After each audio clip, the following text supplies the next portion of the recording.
maybe not the moment you've been waiting for, but the moment I've been waiting for. I watch Hello Okanagan from Kelowna, British Columbia. We've got brand new merch on our website here. Hello Okanagan hoodies and sweatshirts available now. And coffee mugs and a bunch of other stuff. HelloOkanagan.com. What's up, Hello Okanaganers? Welcome back to another episode. Today we are doing snowmobiling, or as they call it at the clubs, sledding. Now, if you have been enjoying all of our content, please subscribe to our channel and leave a like. It helps us out a ton. And without further ado, let's get straight into this episode today.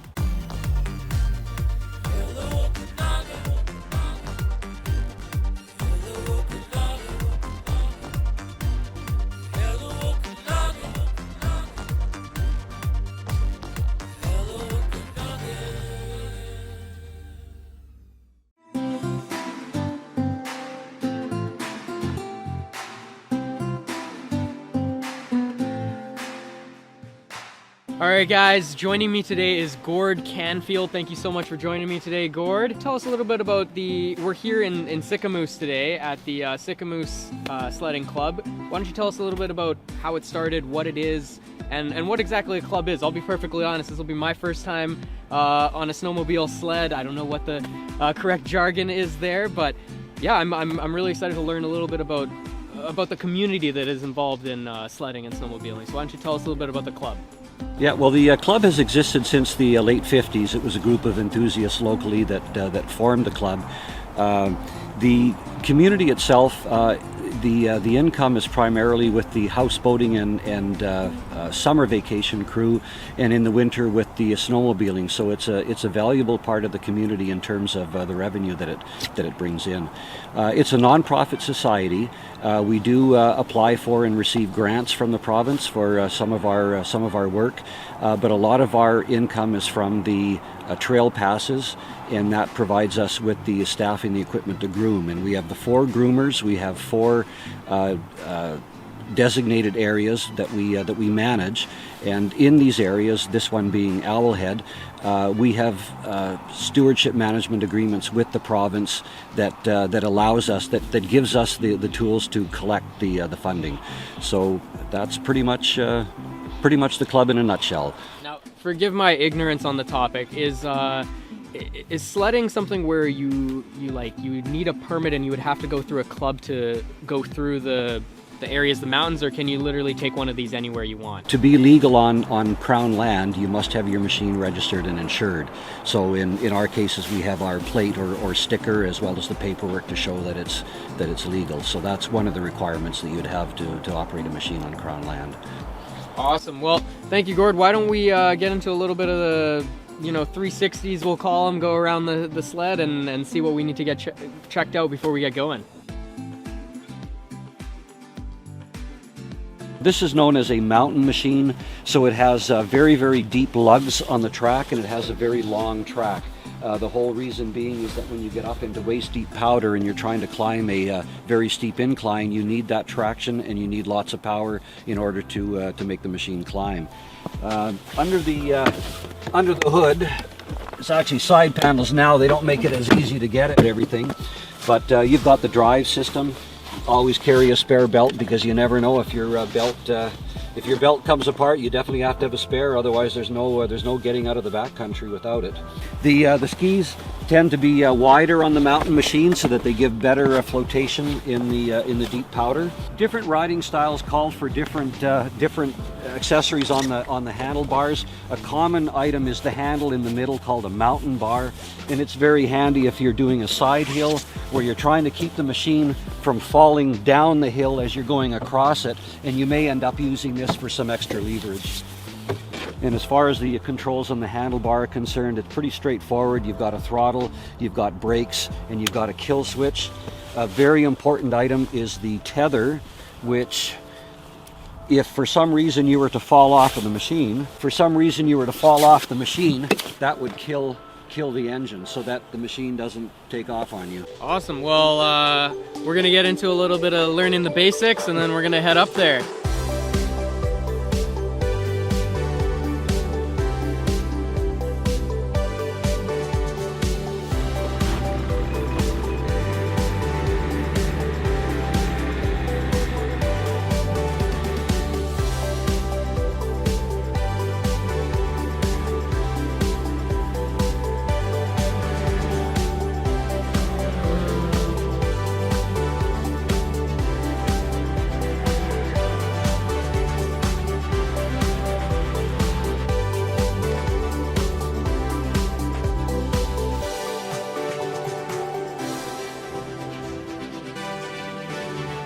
Mitchell, the snow conditions up here are absolutely phenomenal. I mean, I could just... So one of the things that's very important at the Sicamous Club is to make sure that the trail is nice and groomed. Lucky for us today, we've got one of the operators of the Snowcats, Steve, here with us today to tell us a little bit about the groomer and how often they do it and how it works. Thank you for joining us, Steve. No problem. So this is the Bombardier BR400. So right now Sycamous has 3 of these units, plus we have another unit which is the 350. It's a little bit bigger. These machines here, they have articulating wings in the front so we can adjust it. Our main job is to take away all these moguls that you guys kind of see on the side here. They can get up to about 4 feet tall. So we come through, we knock the tops off of them, fill in the holes, and then the drag in the back smoothens it all nice. Kind of makes it look like a ski trail almost. It's got the wide tracks on the side, so basically we get any traction anywhere. As long as we have snow underneath us, these machines will move, except for when the drag's on there, it's a lot of weight in the back. But typically, anywhere there's snow, these things can go. Awesome. Thank you so much, Steve. No problem. Cool.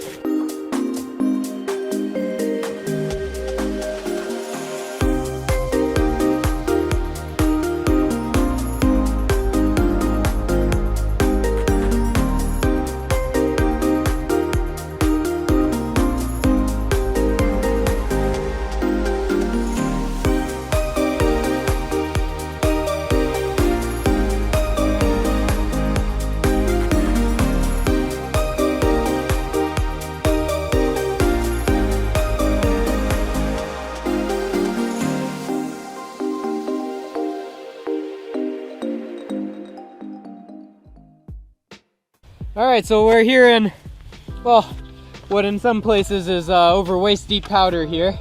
Back with Stuart, and he's gonna talk to us a little bit about the safety protocols that are really important to know when you are sledding. Because obviously with anything adrenaline rushing and any sport like that, especially out in the middle of nowhere, I'd imagine there's a lot of safety protocols to know and things to keep in mind when you're out here so you don't get lost and die or something. Yeah, for sure. There's a few things that you shouldn't leave home without if you're out sledding, especially if you're going off the beaten path. You should pack yourself a snow shovel. This is what we call a probe. And a probe does a few different things. One, you can check snow depth, and it's also for if somebody's lost it, in an avalanche, and you're looking for them, you're probing in the snow. Not stabbing too hard, of course, though, right? Not stabbing too hard, but you will actually feel it in the rod when you've hit something that's not a rock, not the ground, and somebody's jacket or their body. So if you knew someone was in the area, then you're probing and you're looking for them.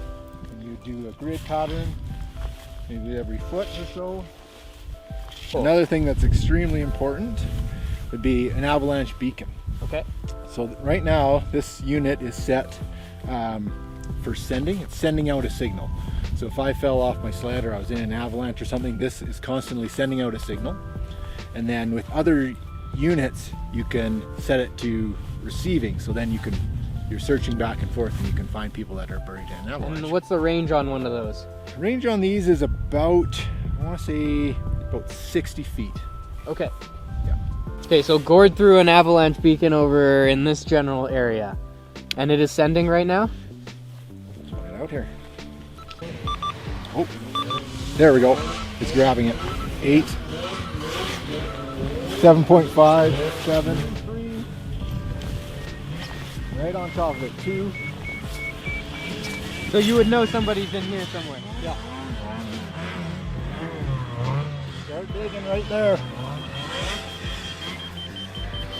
Keep digging, dig fast. Found it. There we go. There's Gord. I found him. Safety wise that we should always have on Something that's very important is GPS tracking unit. us. Okay. So this is a Garmin InReach Mini. This is the receiver, or the sender, sorry. And it connects to my smartphone. So my smartphone will have all the maps on it. And this unit basically allows you to text, make phone calls. It sends out, every 10 minutes, it sends out your location. So you can have one of these rigged up so that one of your loved ones at home can find out where you are constantly. Awesome. Gord's got a very special backpack as well while we're on the topic of safety that he wants to tell us a little bit about. So Gord, tell us a little bit about your magic backpack here. Certainly, for backcountry travel, whether you're a skier or a snowmobiler, wherever you have high avalanche conditions, you must be carrying this. Even in conditions where they're not necessarily high avalanche risks, you need to carry it because an avalanche can happen anywhere at any time. The purpose of this backpack is if the rider was to inadvertently be caught in an avalanche, you pull what we call the rip cord, and it inflates a huge pillow type balloon, if you want to call it that, out of the backpack. And the theory being is that the larger items in an avalanche, as the snow is sliding, tend to stay at the top. So it's a very valuable safety item to have. All right, guys, if you like what you see, make sure you follow us on Instagram and Facebook for all the newest episodes, and make sure you like and subscribe to our YouTube channel for more content.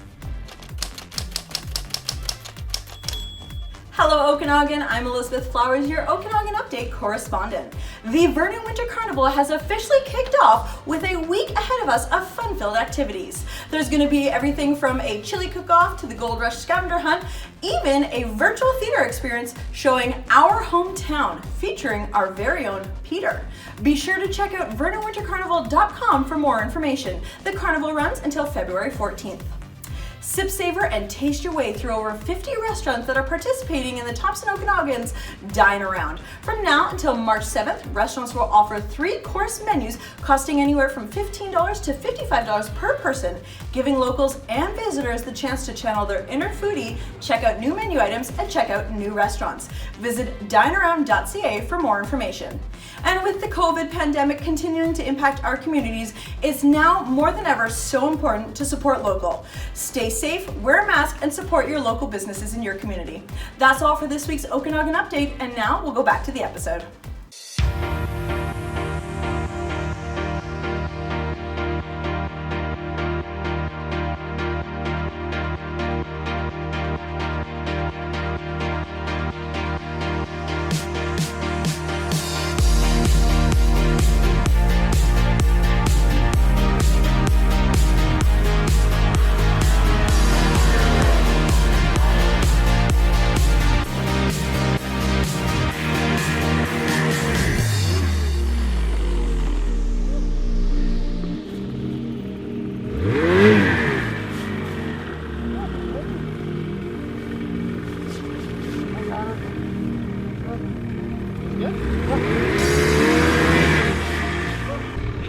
I helped.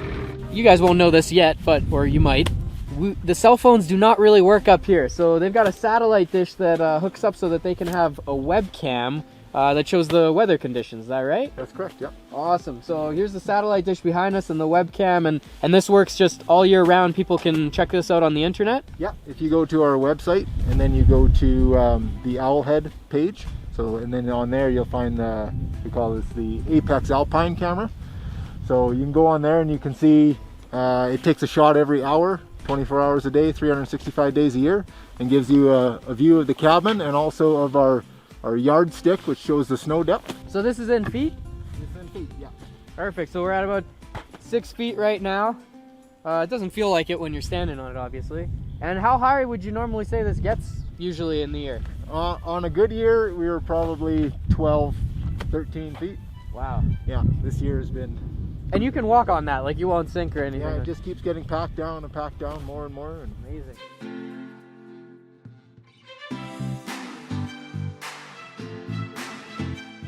All right, so as we said, we're here at the Owlhead Lodge here, and when was this built here, Gord? It was built approximately 20 to 25 years ago. I haven't been involved with the club long enough to have been involved in that, but it was built at a time when this was just general Crown land, and it was after the cabin was built that the province designated this area as a provincial park. So we have a bit of a unique relationship there, where normally you would not be able to have a backcountry shelter like this in a provincial park.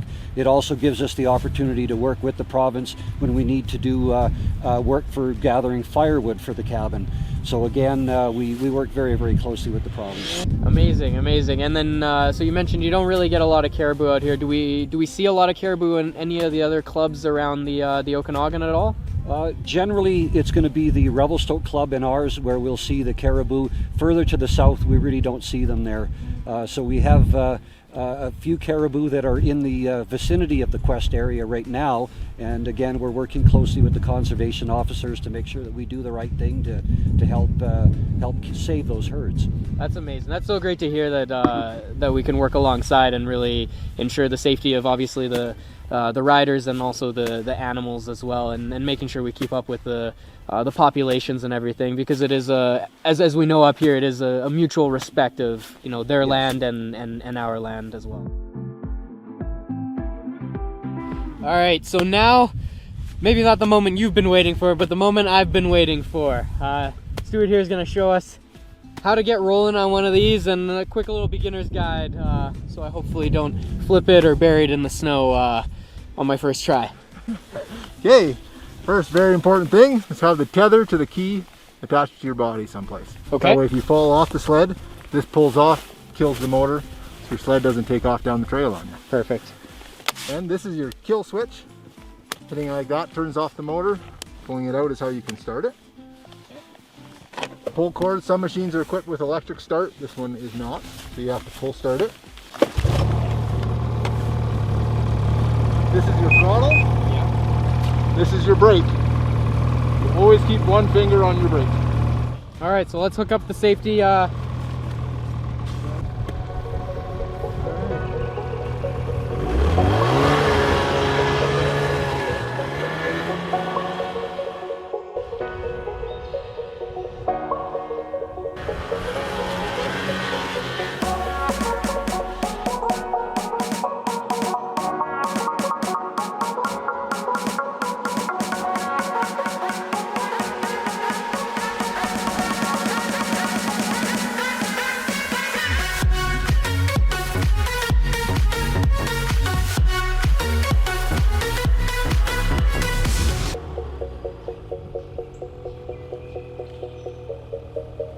All right, Mitchell, you ready to take a go? Sure. All right.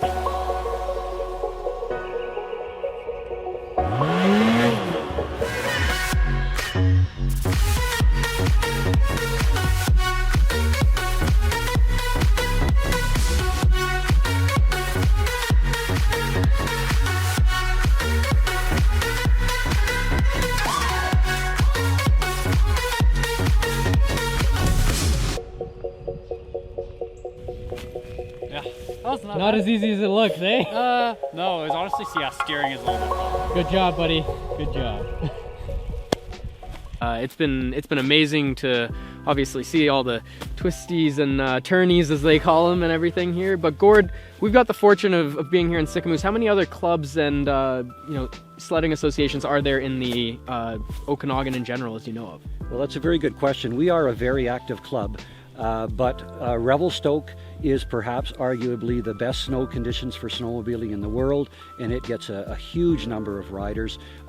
Some of our areas like Eagle Pass kind of almost borders onto their area, so we get the great snow as well. To the south, we've got the Hunters Range Club based out of Enderby. We also have the Salmon Arm Club. They do all their riding up in Fly Hills. And there's also the Crowfoot Club, and their area that they ride is up more towards Seymour Arm. So there's a lot of clubs in the area, and they're all very active clubs. We're fortunate to be in this part of the world.